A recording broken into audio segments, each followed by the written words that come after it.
Hello, hello, hello. Happy day. Happy to see you. Happy you're here. All right, I wanted to share something. It was on my heart this morning, and I keep getting this nudge to share it. It's a little bit longer, so I'm doing a video instead of a reel. So something that happened this morning is I was experiencing like a deep sense of sadness. Just a lot of things have been coming around lately, different things in the news, different conversations I've been having with people. And it's just like every time it's like one more brick is being added. And I don't want people to feel pain. I don't want them to suffer. And so what I'm doing is I'm putting it on myself. Like, I'm responsible. How can I fix this? How can I help them? And then that creates this energy of just kind of like helplessness, like you're not enough, and just frustration. And all of these things start bubbling up.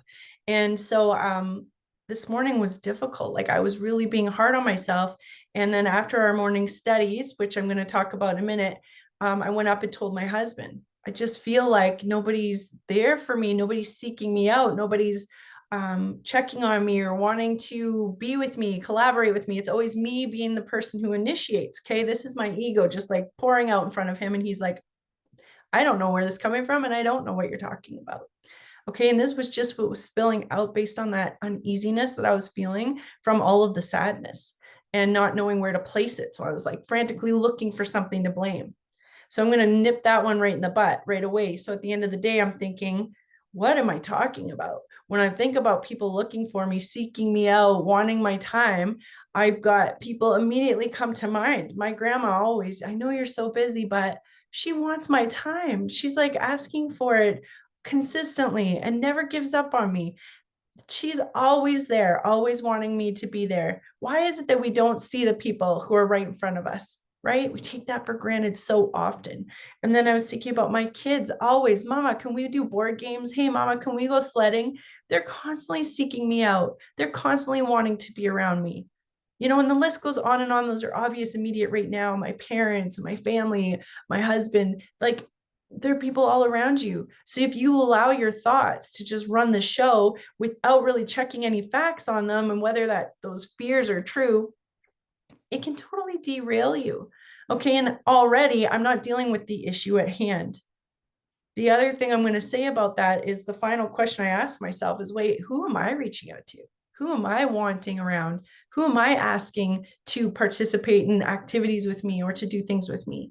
Sometimes we've got to look in the mirror, and why we're expecting other people to do something we're not doing is kind of a joke, kind of hilarious to me because I'm so guilty of that all the time. Not all the time, sometimes. But this is what I wanted to come back to. So that sadness, that misplaced sadness this morning, our study group. So we meet Monday to Friday every morning. Every morning. This has been going on for years. It's about an hour long, but we always start with about 10 to 15 minutes of reading, and we pick different books. This is the one that I picked for this month, or however long it takes us to do it, called Big Magic by Elizabeth Gilbert. She's also the author of Eat, Pray, Love. I've read this a couple times and I absolutely loved it. There's so many good nuggets in here that really resonated with me, and her way of describing things is like candy. Okay, so the one thing I wanted to share that came out of what she wrote. So she talks about something that was really to the detriment of creatives, of artists, is calling them geniuses. When you call somebody who does something really well a genius, it's like deflating their balloon, right? It's putting so much pressure. And she talks about a number of different authors or poets or actors, all the different talents, singers, songwriters who they have massive success, and it shuts them down because all of a sudden all of these eyes are on them with expectations and beliefs and labels. And then it's like a pressure to do it again, to be that again.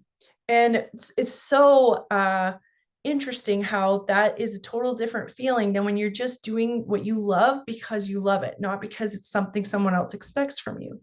And so then she goes into providing an example of different beliefs when it comes to that genius or whatever your gift is, how we label it.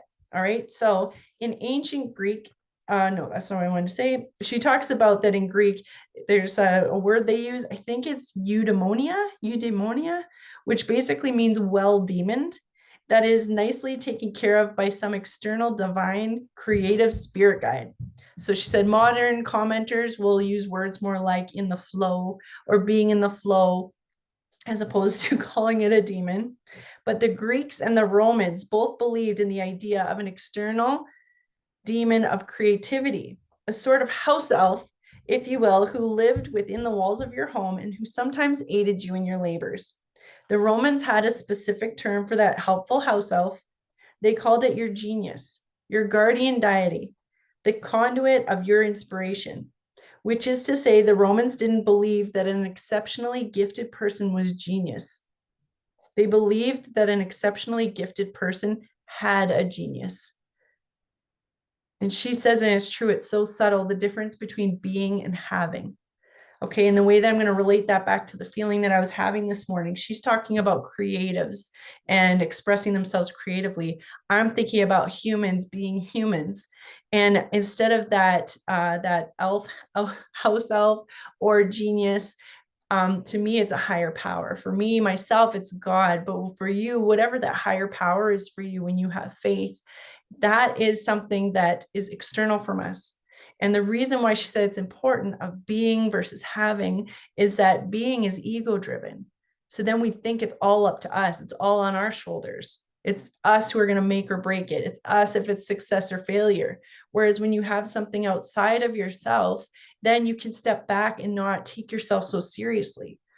So this morning, when I'm feeling immense sadness and I'm feeling for all of these people who are hurting at this time of year or ever, like people who just have trauma in their life, I'm feeling those feelings and it's just weighing me down and I'm feeling so responsible for them.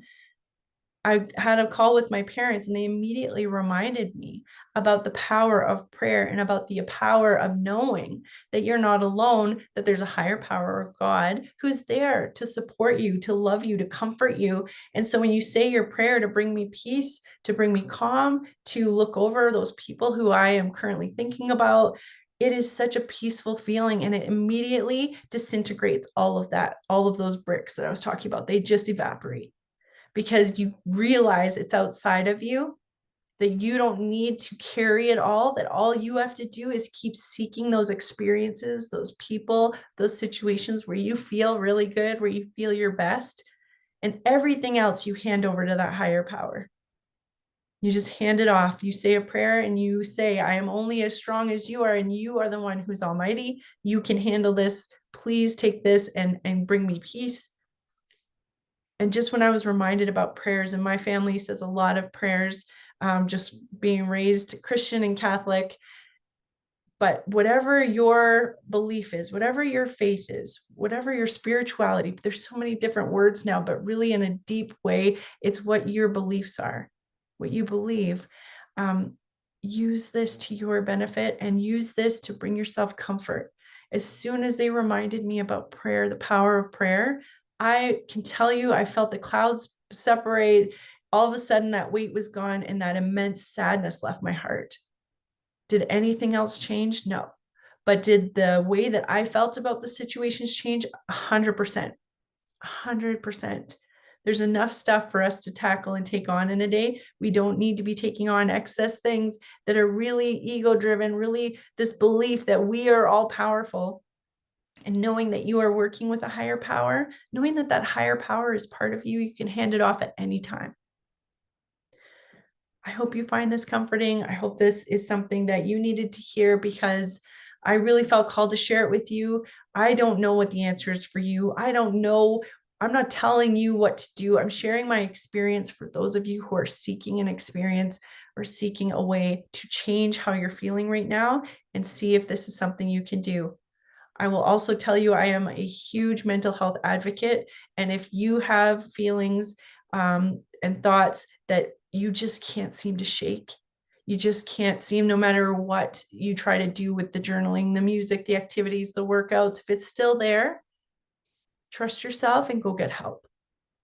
Go get help. I can tell you from my experience, I am so forever grateful that I did and that I got the proper help that I needed to get myself back up off the ground. Okay, so this isn't to say that some of the things I'm sharing with you are a save all, or they're the only solution, but I am telling you things that have worked for me, that have helped me feel better, that I hope will serve you.